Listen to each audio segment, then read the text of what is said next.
It's your boy Jamar back with another video, back with another banger, and today we'll be reviewing Wicked for Good. It's the epic conclusion of the two-part movie Wicked. So if you guys don't know what Wicked is about, let me just give a quick summary. It's basically the backstory of the Wicked Witch of the West and the Good Witch of Glinda the Good Witch and Elphaba the Wicked Witch of the West from The Wizard of Oz.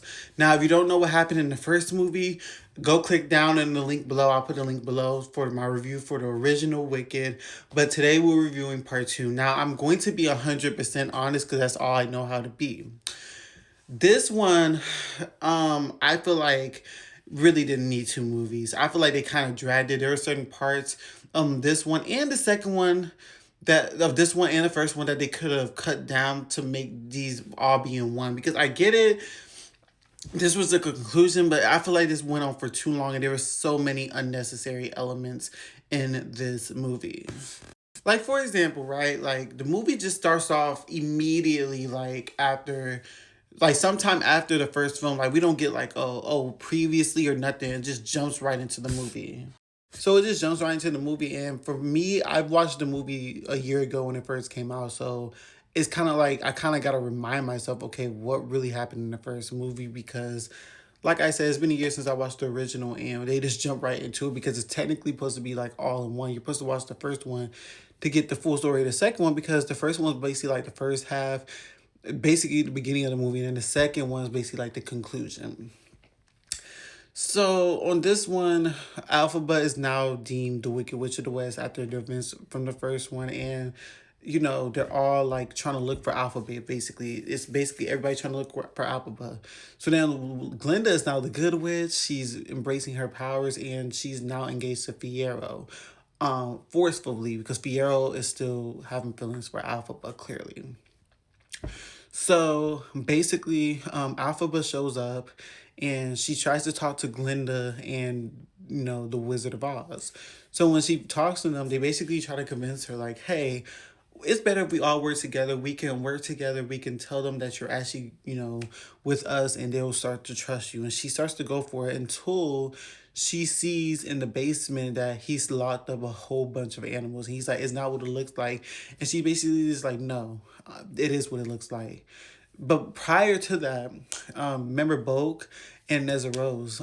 So Bogue basically sees that Glinda and Fiyero is getting married.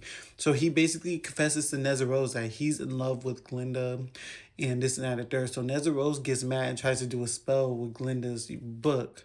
So she does the spell incorrect because obviously she doesn't know what she's doing. And she ends up turning Bogue into the Tin Man, and that's where the Tin Man came from.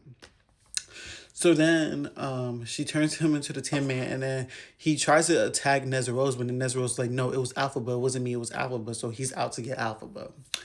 So then at the wedding, Elphaba ends up crashing Glinda and Fiyero's wedding. And basically, Fiyero basically turns on the Wizard of Oz and basically runs away with Elphaba.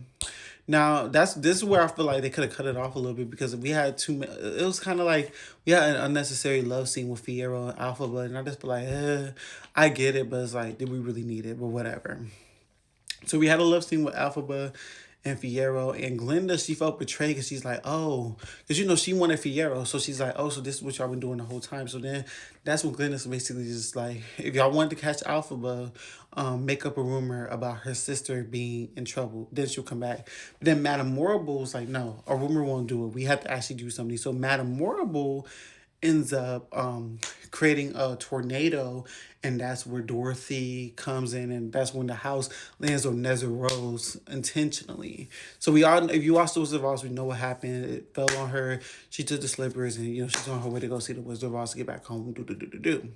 So then when Elphaba finds out that Nezarose has been murdered, she's obviously upset. Her and Glinda start fighting, and Fiyero stops them. So Fiyero basically comes to save Elphaba, and he basically tells Elphaba to go, and he'll suffer the consequences. So they take Fiyero away, and they start beating him or whatever. Elphaba runs and does a spell where Fiyero doesn't have to feel anything, and he can live on forever, and that's how he turns into the Scarecrow.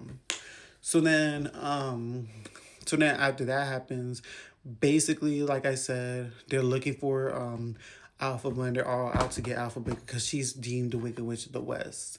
So then Alphaba basically is basically like, listen, come get me. I want my sister's shoes. She kidnaps Dorothy. Like you said, if you watch The Wizard of Oz, you know what happened. 11:11. It's 11:11 right now. I just made a wish. So basically, after that, Glinda finds out that Madame Horrible purposely had Nezrosa murdered, and she goes to try to save Alphaba, but Alphaba's basically like, it's too late, I surrender. So basically, we know what happens. Basically, Dorothy melts Alphaba, and Alphaba is murdered.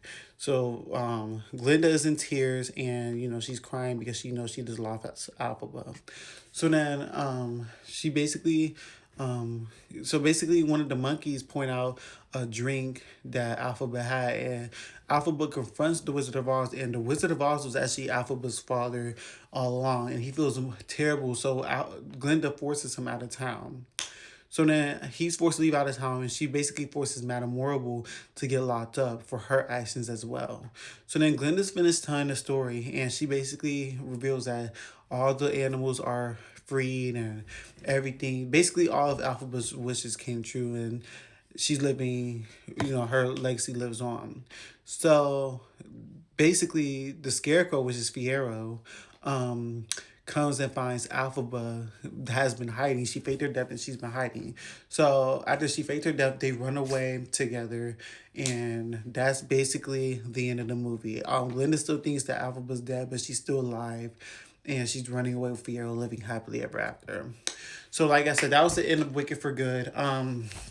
Basically a good conclusion, but it was just too dragged on in my opinion. And the first one was way better in my opinion, and I don't really know how to feel about it.